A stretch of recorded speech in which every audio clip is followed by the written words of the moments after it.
يكافئ مزيدا. أشهد أن لا إله إلا الله وأشهد أن محمدا عبده ورسوله. اللهم صل وسلم وبارك على سيدنا محمد وعلى آله وبيته وذريته أجمعين. Yang sama-sama kita hormati Bapak Wakil Gubernur, Kiai juga nih kayaknya, Kiai Edi, Prabowo. Oh, ini Prabowo yang terpilih. Pratowo, ini salah baca dulu. Semoga Allah berkahi, dijadikan pemimpin yang adil dan amanah. Begitu juga para ketua asisten, ketua PHBI, para karyawan, pegawai, semoga Allah jaga kita semua. Kita mau ngomong suami nanti yang jarang dibahas soal Nabi itu Mi'rajnya 5 kali, bukan sekali. Yang di Al-Isra ayat 1 itu tentang Mi'raj sampai ke Masjidil Aqsa. Sedangkan Isra itu banyak, ada di beberapa ayat, salah satunya surat An-Najm, wan najmi idza hawa. Namun ahli tafsir berbeda pendapat ketika Nabi Muhammad disebutkan walaqad ra'ahu bil ufuqil a'la. Sayyidah Aisyah mengatakan Nabi melihat Jibril. Loh, kamu kan dah ketemu Jibril sejak di bumi, ngapain melihat Jibril di atas? Maka Al-Imam Ibn Abbas, dan ini yang dipilih oleh Abah Guru Sukul, dan siapa tuan guru kita yang ada kitab, saya itu sepakat itu dengan Ibn Abbas. Nah itu beliau itu mengatakan enggak, itu melihat Allah, tapi jangan dibayangkan melihat wajah berupa. Wajhullah itu bukan rupa.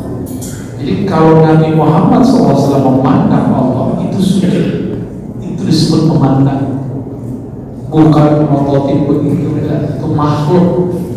Kalau memandang wajah Allah maka beliau dia sujud jauh, beliau sujud. Wajah apa? Wajah itu kan sesuatu yang berhadap. Apabila Allah menghadap kepada makhluknya, maka Allah menggunakan namanya Rabb, disebut rububiyah. Ini beda dengan rububiyah kelompok yang nono. Jadi Allah memandang kita itu dengan wajah itu mengarah dengan nur Rabb-nya, nur dia menciptakan kita, nur dia menyayangi kita. Jadi kapan saatnya Allah ingat kita? Di saat kita ingat Allah sebenarnya Allah lagi kita, gitu. Tapi pantaskah kita diingat? Allah itu khaliq kita, makhluk. Allah itu qadim kita, hadis baru. Maka sebenarnya dia sedang mengingat kita, bukanlah mengingat kita. Dia sedang mengingat dirinya sendiri dengan menggunakan fi'ilnya pada diri kita. Fi'il itu perbuatan. Kita ini perbuatan Allah kan? Jadi ketika bapaknya nyebut subhanallah, itu Allah juga yang nyebut. Tahu dalilnya dari mana? Dalilnya sangat kuat. Allahumma a'inni ala dzikrika. Nabi mengajarkan sahabat berdoa, ya Allah bantu aku menyebut nama-Mu. Maka di saat kita menyebut nama Allah, Allah lagi membantu kita. Jadi yang menyebut siapa juga? Dia juga. Inilah ilmu yang disebut fana fil af'al. Karam, tenggelam, asik masuk dalam fi'il Allah. Tidak ada lagi fi'il perbuatan hamba. Kok di kantor ini saya ngomong begini? Dalam salah satu perjalanan Mi'raj Nabi diperjalankan ke padang mahsyar. Di sana Nabi melihat ada 7 golongan yang dilindungi oleh Allah. Saat itu tidak ada lagi yang dilindungi. Yang kelompok pertamanya. Semoga Allah masuk. Amin. para pemimpin-pemimpin yang adil. Saya berdoa semoga pemimpin di negeri ini dijadikan orang-orang yang adil. Amin. Kita nggak senang bapak pemimpin yang adil, capek. Maka kita doakan mulai dari presidennya sampai kepada RT RW yang adil. Amin. Capek nggak kalau punya pemimpin yang tidak adil? Tapi kayaknya orang hobi dan senang. Mau sampai kapan ngomong begitu terus? Maka dari dulu ulama-ulama ahli rohani sedikit sekali yang mengata-ngatai pemimpin, meskipun mereka nggak butuh pemimpin. Ini mohon maaf nih Pak Wagub, saya nggak butuh presiden, saya nggak butuh wakil gubernur saya nggak butuh, saya cuma butuh Allah. Tapi Allah nyuruh saya menghormati mereka, doakan mereka. Karena ini perintah Allah, maka saya mendoakan pemimpin meskipun saya nggak nyoblos dia. Gitu. Meskipun saya nggak suka dia, saya wajib mendoakannya supaya menjadi sebaik-baik manusia. Khairukum, sebaik-baik kamu, yang jika imamnya mendoakan kamu, kamu juga mendoakan imamnya. Imamnya menyayangi kamu, kamunya juga menyayangi imamnya, imam ulul.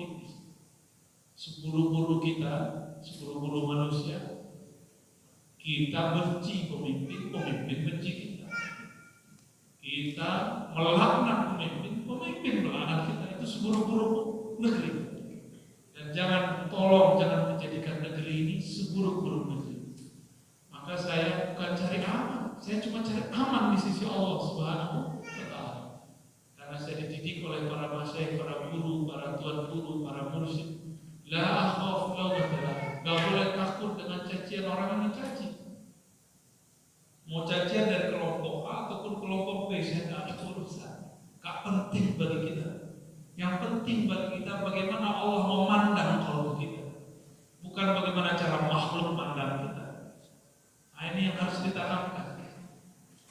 Kalau cara pandang makhluk bisa jadi berubah-ubah, karena makhluk punya persepsi.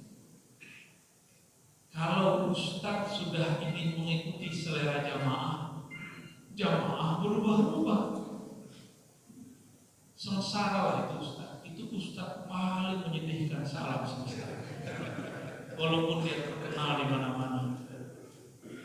Tapi kalau ustaz hanya sibuk dengan pandang Allah, pandang Rasulullah di kolbunya, dia mau gimana jalan terus.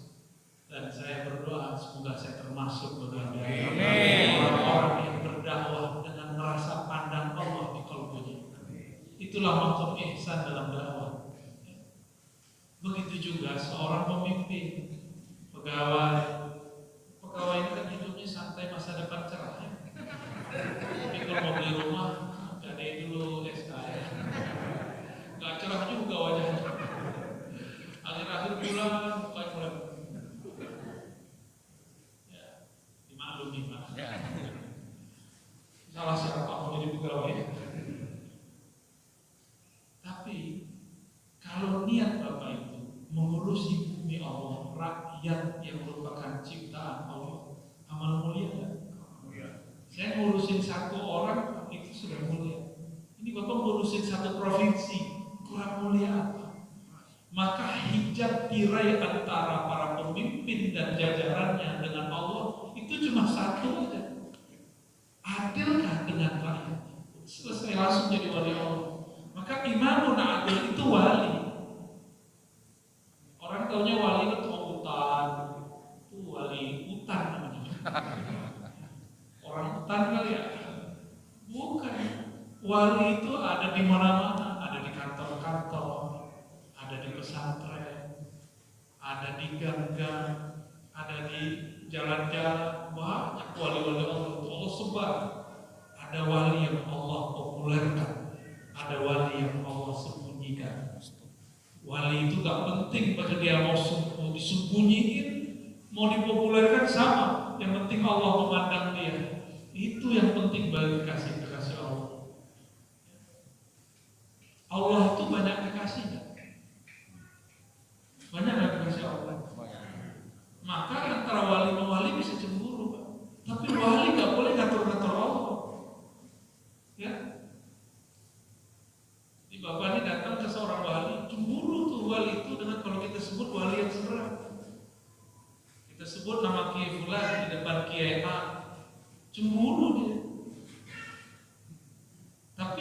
seorang wali tidak boleh ngatur-ngatur Allah. Kan suka-suka Allah, kalau mau suka siapa aja. Ya. Negeri ini menurut saya negeri surga orang beragama Islam. Bahkan Saudi pun sudah tidak menjadi surga. Tanya sama orang-orang banyak nih. Udah jadi kampung kedua kayak orang Madura. Ya, jadi di Mekah itu kan 3 suku yang paling banyak sekarang. Banjar, Madura, Lombok. Sekarang 3 itu. Lombok kan ada NW, U-nya 2, NUU, W jadi. Nah, Datul Botoh. Itu juga sama kayak kita semua. Akidahnya Ahlussunnah bermadzhab Syafi'i. Padahal gurunya dulu belajarnya di Saudatiyah, Hanafiyah, tapi beliaunya tidak berubah. Pulang-pulang tetap Syafi'i. Ini kawan-kawannya baru S1 di luar negeri 4 tahun doang. Pulang-pulang mau ganti mazhab orang Kalimantan. Nekat. Saya punya guru di Martapura, ya, pimpinan pesantren Darussalam, Buya Tuan Guru Wilda.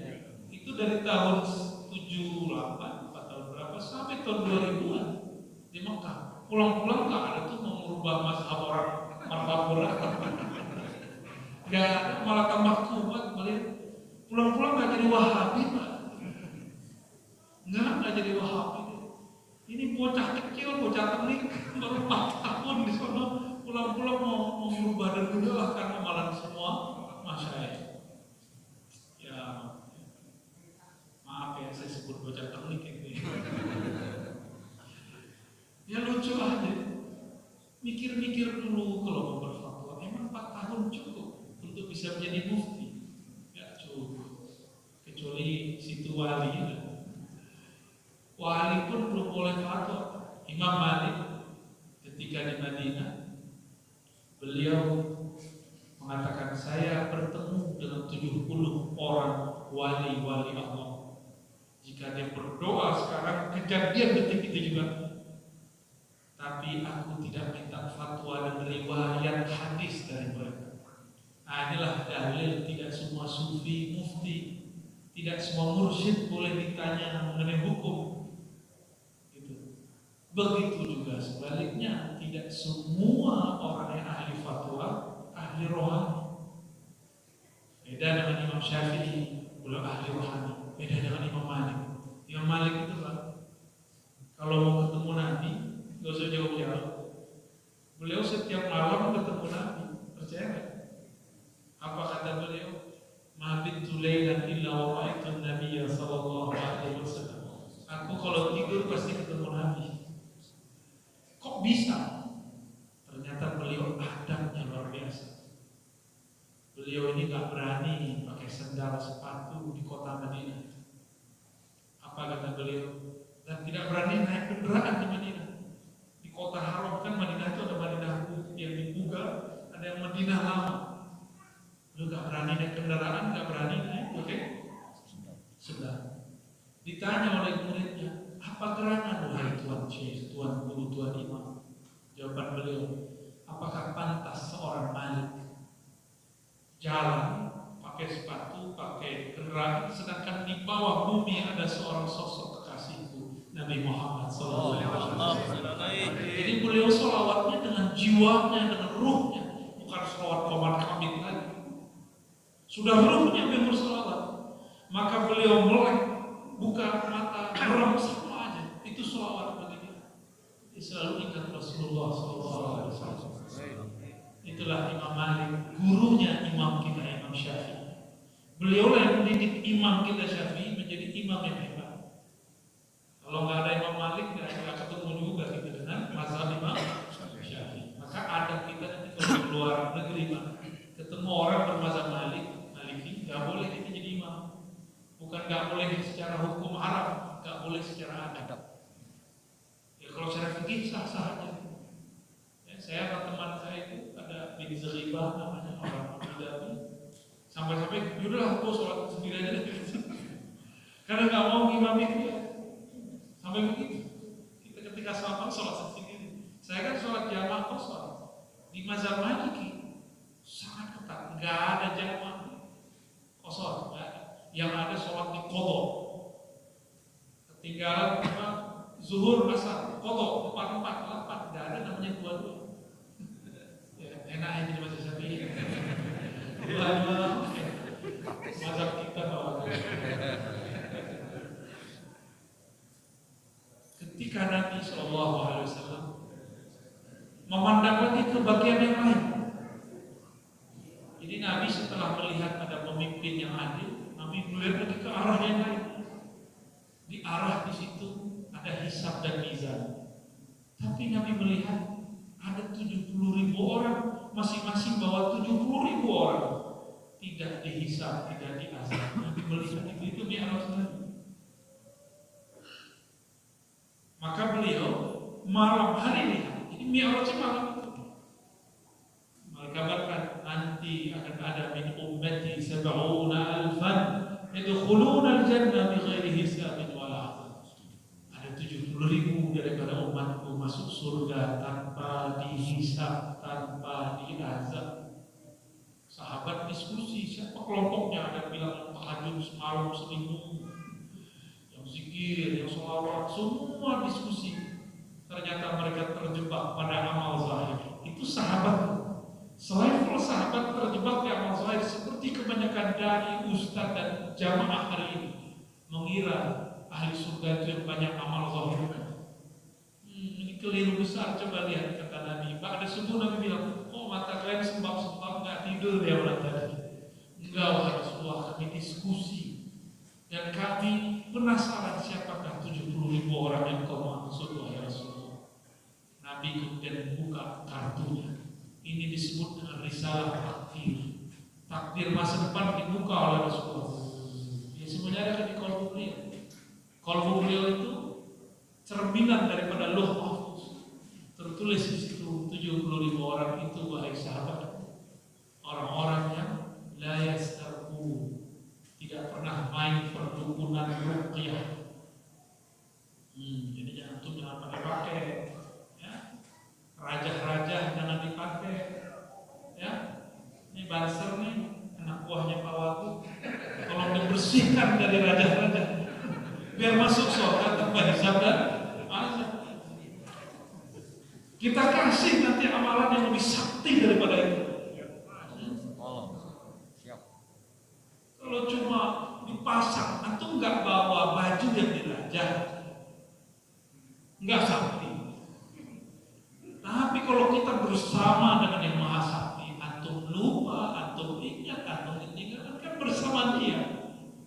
Selesai.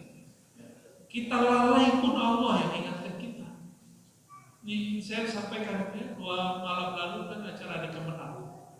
Komandan besar ya, saya ngobrol sebentar.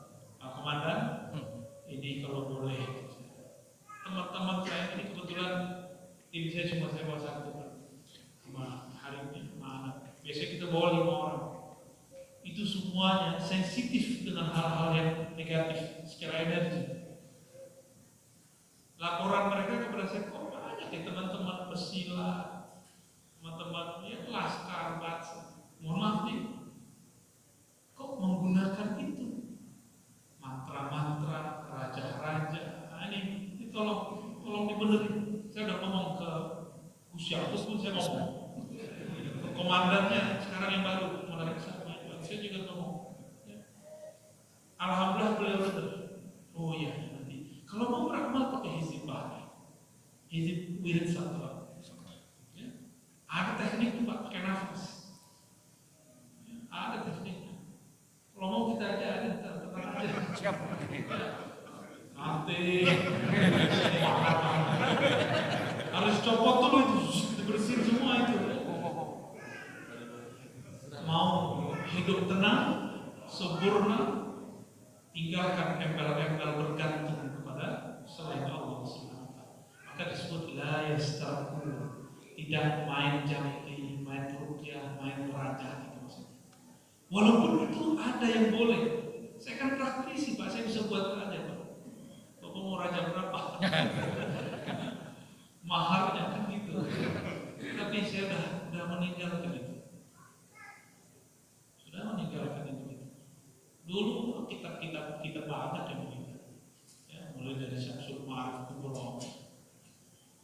Dapat ijazah, saya ada torikoh itu torikoh Al-Buniyah. Nyampe di Padang namanya orang Bunyan. Gak tahu kan? Orang Bunyan. Cocokologi. La yastarqun wa la yaktawun, tidak melakukan pengobatan ekstrim. Jadi dulu itu orang kalau sakit, luka, biar cepat sembuh, ada pengobatan ekstrim, disetrika. Dia ambil pedang atau alat petir steril, dibakar, langsung. Itu betul selesai langsung. Cuma itu orang-orang putus asa, menunjukkan orang putus asa. Gawat yang begitu itu gawat. Dan yang terakhir, wa'ala rabbihim yatawakkalun, dan mereka terhadap Allah Rabb, maka memandang kepada wajah rupiah Allah. Yatawakkalun, tawakal mewakilkan urusannya kepada Allah. Masih ingat Nabi Ibrahim? Pakai raja nggak Nabi Ibrahim yang sakti? Enggak. Pakai apa? Ketika Jibril datang, kata Jibril, ya Ibrahim, maukah engkau aku bantu? Kata Nabi Ibrahim, hasbiyallah wa ni'mal wakil. Cukup Allah yang mewakili urusanku. Engkau pergilah wahai Jibril. Datang malaikat angin, datang malaikat bumi, datang malaikat, semua malaikat-malaikat yang bertugas di bumi, yang di langit pun turun menawarkan bantuan. Kata beliau, hasbiyallah wa ni'mal wakil. Inilah mi'rajnya Nabi Ibrahim. Setiap kali Tuhan mengatakan hasbiyallah, datang lagi malaikat hasbiyallah, naik, begitulah terus. Tapi yang naik cuma ruhnya. Beliau sadar begini di tempat. Bedanya dengan Nabi Muhammad sama sendal-sendalnya itu lah. Kalau Nabi Ibrahim ruhnya naik, beliau di bawah. Itu bedanya. Itulah beda Nabi kita, Nabi Muhammad SAW. Beruntung jadi umat Nabi Muhammad. Kita sholat 2 rakaat sama umat terdahulu sama, mereka sholat 1000 kali. Umur kita kan pendek-pendek, Pak. Benar? Nggak tahu di sini ada yang diambil kali ya. Kalaupun diambil, pakai itu. Wa ala rabbihim yatawakkalun, dan kepada Allah mereka serahkan semua urusan. Disebut tawakul, bahasa Indonesianya tawakal. Tawakal itu bukan bertindak berbuat. Sungguh salah besar orang mengatakan tawakal berarti malas-malasan. Itu namanya takasul, kaslan, bermalas-malasan. Bukan, kita bukan sedang bermalas-malasan. Jadi berserah itu di kolbu. Di sini mainnya, bukan di sini. Kalau roh kita, pikiran kita maunya masih ngurusin. Tapi kalau ruh ini enggak, dia langsung berserah kepada Allah SWT. Kolbu kita hanya milik Allah. Maka jangan pernah kolbu dimasuki selain Allah. Saya husnuzon bahwa tidak memasukkan simbol-simbol jabatan ke kolbu. Amin. Amin. Itu juga antum yang hadir semua. Itu enggak? Insya Allah. Rumah itu muat pada kolbu. Begitu luas kolbu itu. Mobil itu berat itu muat di kolbu itu. Makanya kalau lagi sholat, bayang-bayang rumah, mobil itu berat. Istri, suami itu muat di kolbu. Rupiah. Kolbu kita ini bisa masuk apa aja, tapi tidak akan pernah puas. Makanya kolbu itu gelisah kalau dimasuki selain Allah Subhanahu wa Ta'ala. Tapi jika Allah memandang sekali saja, jadi kolbu itu caper cari perhatian Allah. Orang kalau sudah cinta cari perhatian. Kalau kolbunya sudah jatuh cinta, tapi kalau kolbu belum jatuh cinta, dia cari perhatian selain Allah. Maka mohon maaf, mungkin Pak Wagub udah capek sama orang cari perhatian sama beliau supaya proposal diboleh. Dikira Pak Wagub bisa melakukan semua hal, enggak juga, dia punya batas. Punya batas beliau.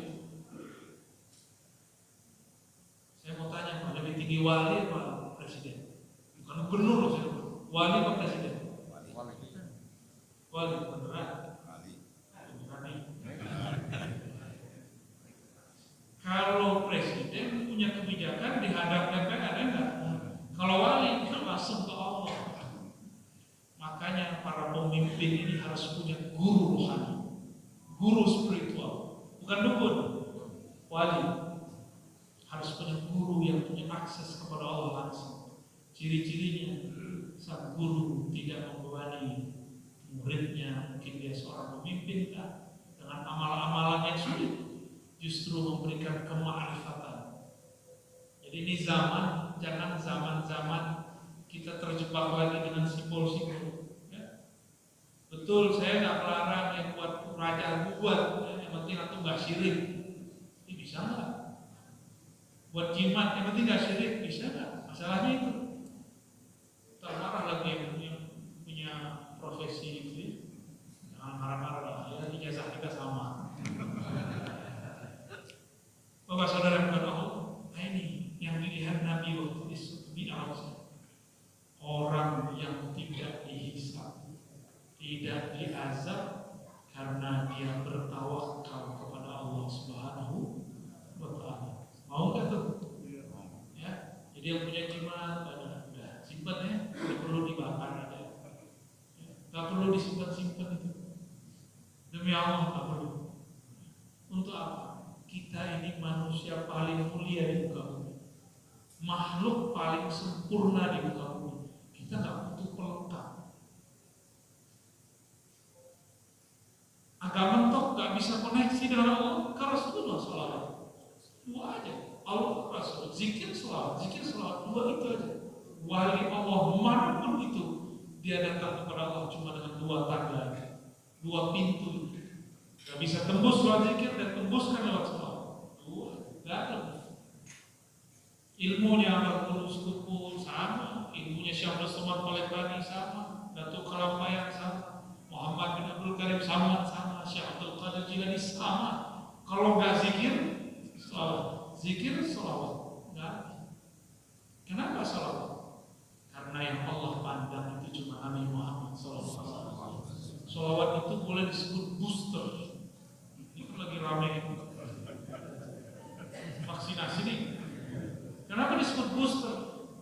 Kita suntik satu, kita disuntik 10 kali. Kita sodorkan satu, kita diberi 10 kali. Maka kalau Bapak Ibu punya hajat kepada Allah, apa saja, maka harus dibus, harus diberikan gerakan cepat, gerakan kuat dengan apa? Dorong dengan sholawat. Jadi sholawat itulah kendaraan doa, sholawat itulah kendaraan hajat. Tapi kalau orang sudah kenal Allah, dia pun sholawat bukan karena ada hajat, dia sholawat karena hajatnya cuma satu, supaya Allah ikut memandang namanya dalam kalbu Nabi Muhammad SAW. Itulah sholawat tanpa syarat, sholawat dan muhibbin, sholawat orang yang betul-betul cinta tanpa syarat kepada Allah, kepada Rasulullah SAW. Itulah lebih kurang sisi lain dari Mi'raj yang selama ini jarang dibahas orang, padahal hadisnya masyhur. Ya, masyhur nggak hadisnya? Tapi orang jarang bahas karena biasanya orang-orang memisahkan hadis-hadis, padahal hadis itu satu kesatuan. Ya. Inilah nikmat dari Allah. Saya diizinkan Allah berkhidmat di ma'had hadis 15 tahun. Ya. Nikmat ini besar dari Allah SWT. Gimana Pak? Cukup? Ada tanya jawab Pak? Mau nanya? Oh, langsung. Pak Asisten langsung nanya. Ya, Pak Asisten.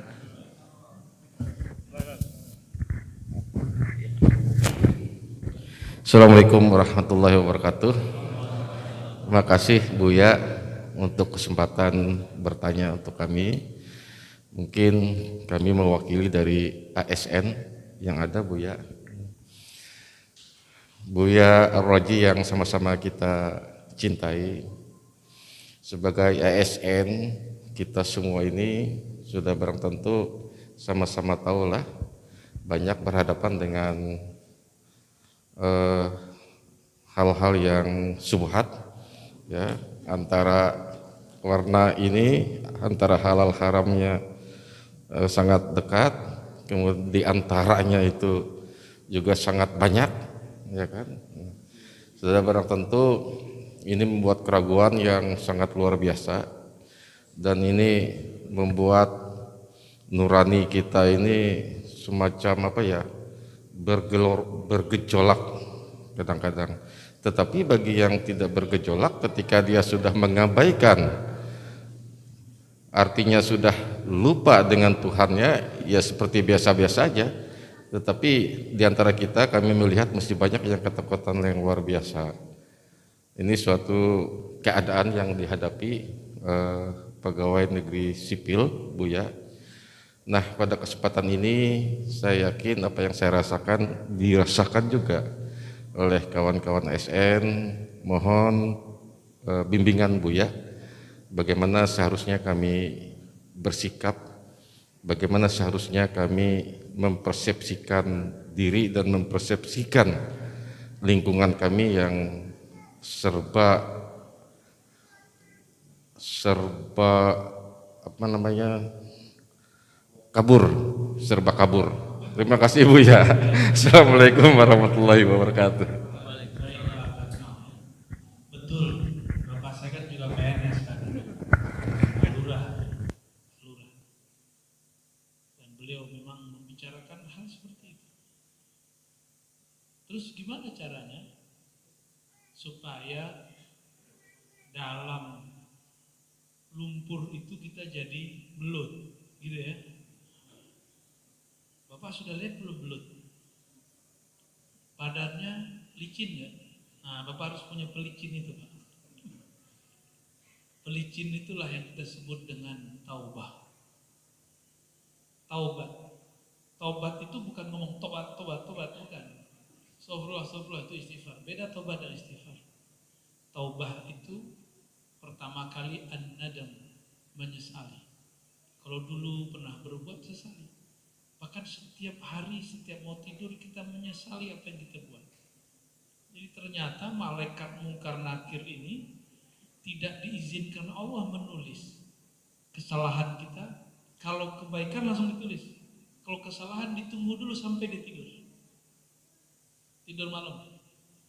Kalau sebelum malam hari dia belum istighfar, baru ditulis. Ini lagi nunggu nih Pak, karena kiri yang tadi matanya macam-macam, tangannya macam-macam, pikirannya kemana-mana. Ini lagi tinggal nulis aja. Maka setiap hari mesti ada yang kita istighfarkan. Istighfarkan setiap anggota. Jangan istighfar itu ngitung, bukan. Istighfarkan anggota tubuh. Dan syukur-syukur kalau sudah menjadi pemimpin, menjadi yang dipimpin, istighfarkan orang yang kita pimpin. Istighfarkan orang yang memimpin kita. Istighfarkan anak istri. Pernah nggak mengistighfarkan orang? Atau malah senang orang lain salah? Jangan-jangan kita girang kalau mendengar, melihat ada orang lain salah. Tuh rasain loh, koruptor. Emang senang Pak, kalau saya sedih jika ada orang tertangkap sebagai korupsi. Saya nggak benci sama koruptornya, saya sedih melihat begini amat sih bumi ini, negeri ini. Dan yang kedua, istifta al-qalbiyah, bahasa Arabnya. Jadi satu kali ada seorang sahabat datang kepada Nabi bertanya, ya Rasulullah, jika engkau tidak bersama kami, ya, kami jauh daripada engkau, kami ingin memutuskan satu persoalan. Ya, pertanyaan kayak ASN ini lah. Apa kata Nabi? Istafti qalbak. Tanyalah qalbumu. Maka disebut istifta qalbiyah. Coba diulang Pak. Boleh disebut juga fatwa qalbi. Fatwa qalbu. Qalbu kita kan enggak, dia menghadapnya mesti ke Allah. Allah yang akan ngasih petunjuk. Beda dengan nafsu. Nafsu itu bikin gelisah. Kalau qalbu bikin tenang. Ini yang mana nih? Nafsu bikin ambisi, bikin kesel, suuzon. Lihat orang suuzon, melihat orang lain dianggap saingan. Tapi kalau kolbu enggak. Kolbu itu kalau melihat ada orang yang kemampuannya mirip sama kita, dia senang, alhamdulillah, tugas gua berkurang. Tapi kalau nafsu melihat ada saingan baru gimana? Kayaknya dia mau nyaingin gua deh ya. Ya, rival nih. Itu bedanya, Pak. Ini beda ro'yu dengan kolbu. Dulu istri-istri Nabi juga gitu, Pak. Awal-awal istri-istri Nabi sama istri yang lain kan pakai ro'yu. Nggak mau kalah. Turun surat tahrim baru berubah. Baru mereka dengan kolbunya, dengan ruhnya. Sama, para sahabat Nabi kerja juga begitu. Mereka banyak yang datang, Rasulullah jadikan saya ini, Rasulullah jadikan saya ini. Dan caranya macam-macam. Pakai jalur belakang. Satu kali sahabat yang disukai Rasulullah namanya Abu Musa al-Ash'ari. Orang yang suara Qur'annya bagus sekali tilawahnya. Nabi itu kalau dengerin Abu Musa al-Ash'ari baca Quran itu lebih dahsyat daripada Nabi Daud baca Zabur. Nabi Daud baca Zabur yang berarti burung, yang berarti cicak, yang berarti angin. Kalau Abu Musa al-Ash'ari baca Quran yang berarti Rasulullah Sallallahu Alaihi Wasallam. Maka Abu Musa itu pewaris Nabi Daud. Ruh, jadi spiritnya Nabi Daud itu diwariskan kepada Abu Musa al-Ash'ari. Abu Musa ini karena dia punya pintu khusus kepada Rasulullah, orang kampungnya klan Asy'ariyah namanya di daerah Yaman. Kalau sekarang Asy'ariyah kan akidah ya. Kalau dulu itu klan. Datang kepada Nabi lewat Abu Musa. Abu Musa, kamu katanya orang dekat sama Nabi. Temuin dong kita sama Nabi. Abu Musa karena orang kampung yang minta, dia bawa. Tapi nggak ngerti agendanya apa. Ternyata agendanya minta jatah, jabatan. Langsung Rasulullah mengatakan, kami tidak mengangkat orang yang meminta. Langsung ditolak. Abu Musa mukanya langsung merah dan minta maaf hampir beberapa hari. Rasulullah, maafkan saya tidak tahu kalau mereka mau ngomong begitu. Ya pasti nanti datang ke Pak Gubernur Wakil ya, terus begitu juga, sama. Zaman-zaman begitu kan orangnya aja mukanya beda. Dulu orang Yaman ya, kulitnya sama kayak kita, hidungnya aja lebih maju dari kita Pak ya. Tapi karakternya nggak jauh beda, sama. Oh itu orang dekat sama Pak Wagub tuh, perbasana, ya sana. Masukin anak kita tuh biar menjadi PNS tuh, ASN sekarang namanya. Sama, dari dulu tuh karakter manusia begitu. Istafti qalbak, kata Nabi, tanya qalbumu. Lalu Nabi kasih indikator. Albirru matma'annat ilahil qalbu wa matma'annat ilahil nafs. Yang bikin tenang kolbu, tidak bergojolaknya nafsu, itu namanya kebaikan. Ambil. Dan yang asyar maha kafis sadar, yang bikin gelisah. Jadi Nabi ini nggak pernah belajar ilmu psikologi, tapi menjelaskan teori indikator lebih canggih daripada profesor yang ada sekarang. Ya, teman saya psikolog stres Pak. Aneh nggak? Teman saya psikolog stroke karena mikirin masalah hari-hari dia. Loh kalau psikolog begitu gimana nasib kliennya, pasiennya? Ya semoga psikolog sekarang belajar tasawuf, ya. Belajar ilmu ma'rifatullah biar kolbunya tenang. Ya. Psikologi sekarang kan ilmunya ilmu barat, bukan ilmunya ilmu timur, bukan ilmunya ulama-ulama kita. Mesti diislamkan ilmu itu. Kita nggak tolak tapi ya sama-sama tahu lah. Gitu Pak Katma ya. Pertama taubat, yang kedua mulailah dialog dengan diri. Jangan ikutin kata orang, ikutin kamu bagaimana gitu. Kamu di hadapan Allah perasaannya gimana? Bukan kamu gak enakan sama dia. Ini yang mahal Pak. Gak enak dia anak sepupu, dia sudah bantu dulu waktunya, enggak, hilang. Bagi dia kamu di sisi Allah nyaman ya. Allah kan mandang kita terus. Masa kita kalah dengan pandangan makhluk yang matanya kecil? Ya, mata antum segede apa? Kecil kan? Ada yang segede kepala matanya? Nggak ada kan? Masa kita rusak cuma dengan pandangan makhluk? Ini yang berat. Tapi latihan ini kalau bisa dilewati, ASN jadi wali Allah. Kalau enggak, yang terbanyak masuk neraka bukan hanya perempuan. Jadi itu hadis dulu kan perempuan. Kalau sekarang, aksaru ahli nar ASN. Kalau tidak mengikuti istifta qalbiyah. Berarti cepat sekali jadi wali Allah, kalau nggak jadi wali setan. Kan hidup ini cuma dua aja, wali Allah atau wali setan. Pilih aja mana. Ya, jadi wali Allah pasti wali setan. Nggak ada wali antara dua itu. Ya, Allah a'lam bishawab. Satu lagi, Mas Ustaz, mohon izin. Silakan dipilih Pak Yaman. Yang di depan, ya boleh.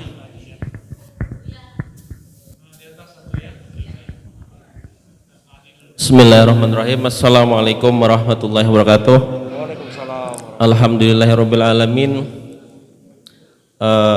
Yang saya hormati Abuya Dr. Ar-Razi Hasim. Saya kemarin sempat mau ke Banjarmasin, mau ikut tausiahnya Abuya juga di Banjarmasin, tapi nggak sempat. Alhamdulillah bisa ketemu langsung di sini, dan saya sering menyaksikan di media sosial, terutama di TikTok juga saya tausiah beliau sangat inspiratif sekali. Saya ada pertanyaan mungkin yang karena saya saking asiknya melihat di media sosial, di TikTok atau di YouTube itu, bahwa dalam tausiah Abuya salah satu Allah memberikan nikmat kepada wali Allah itu mungkin dengan kasyaf gitu ya, bisa melihat kelebihan yang bagaimana gitu. Jadi mohon penjelasan kasyaf itu sebenarnya seperti apa, dan Abuya apakah bisa melihat kasyaf kami ini yang di sini. Jadi itu yang bisa kami sampaikan. Terima kasih. Wallahul muwaffiq ila aqwamit thoriq. Wassalamualaikum warahmatullahi wabarakatuh. Oke. Kasyaf itu ada kasyaf ilahi dari Allah, pasti benar. Ada kasyaf malaki, kasyaf malaikat, bentuknya zikir-zikir. Jadi kalau ada orang latihan zikir terus diajarin zikir itu dari malaikat. Tapi malaikat itu bisa dipalsukan oleh syaitan. Karena dulu iblis pernah berpangkat malaikat, disebut malaikat api. Kalau yang asli kan malaikat cahaya. Sama-sama ngajarin zikir. Cuma bedanya kalau yang malaikat api ini alias iblis itu ada ajaran sesat yang disisipkan dalam zikirnya.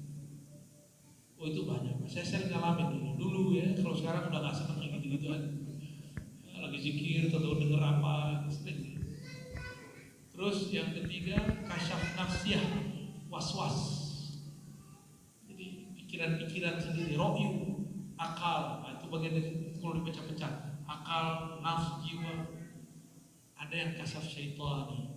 Kasyaf syaitan itu ilmu hakikat, tapi dia belokin. Dia ilmunya hakikat, tapi dibelokin. Itu kasyaf syaitan. Banyak orang yang seharusnya jadi wali Allah tergelincir di situ jadi wali setan. Banyak. Maka ilmu hakikat bukanlah akhir segala-galanya. Akhir segala-galanya ma'rifat Muhammadi, mengenal Sang Muhammad.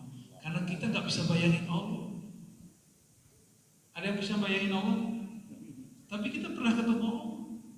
Maka pintu menuju Allah cuma lewat Nabi Muhammad.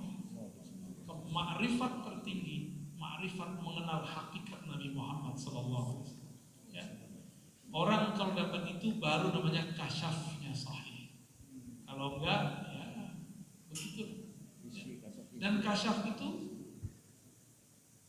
ada yang kasbi dilatih, ada yang wahbi, bukan wahbi ya. Anugerah kayak indigo itu kan. Ada yang ketiga untuk para wali laduni, Berbeda Pak. Kalau Wahbi orang biasa bisa, keturunan bisa, tapi kalau Laduni hanya kekasih Allah, dikasih akses. Ya. Dan kasyaf per orang beda-beda. Ada kasyaf ilmu, dia kalau buka ilmu, buka yang tidak dibuka orang. Ada yang kasyaf, ini hati-hati, kasyaf hissi. Kasyaf hissi itu berasal dari khayal. Bapak nanti diajak kok masuk ke alam mana, itu alam iblis semua. Ini hati-hati Pak, iblis dari atas sini sampai ke langit satu.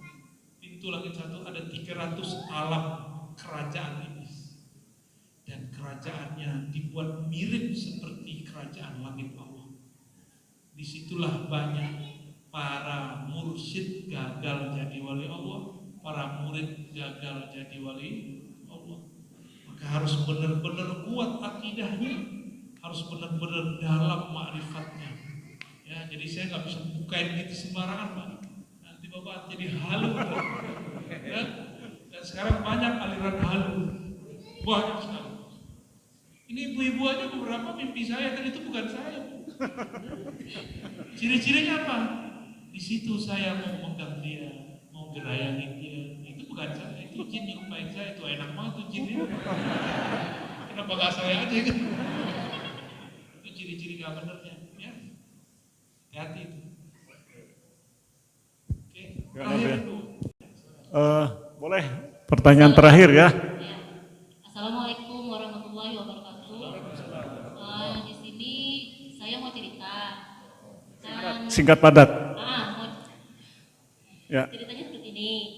Saya kan belajar sifat 20 4 tahun yang lalu. Ya. Nah, setelah belajar sifat 20, saya diajarkan oleh ayah saya, carilah guru yang maha guru, carilah guru yang tidak pernah mati, carilah guru yang mursyid. Nah, disitulah setelah itu saya tanya, gimana dapat guru seperti itu?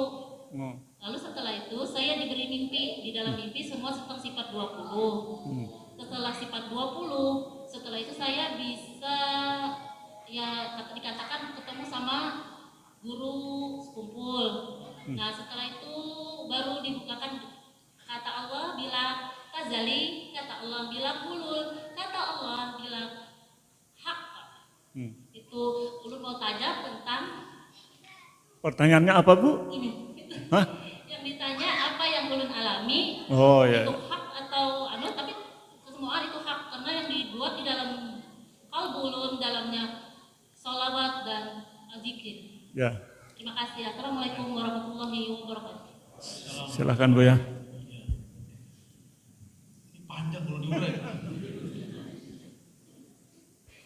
Ar-ru'ya as-salihah, mimpi yang bagus itu salah satu dari hadiah-hadiah warisan Nabi di akhir zaman. Jadi dinikmati aja Bu ya. Dinikmati aja. Dicatat kalau perlu. Ya, dan hanya diceritakan kepada ahlinya. Ya. Mimpi ketemu abah guru sekumpul belum tentu juga beliau. Hati-hati. Yang hanya dijamin itu mimpi Rasulullah SAW. Maka harus dilihat penciriannya. Diajarkan apa dalam mimpi.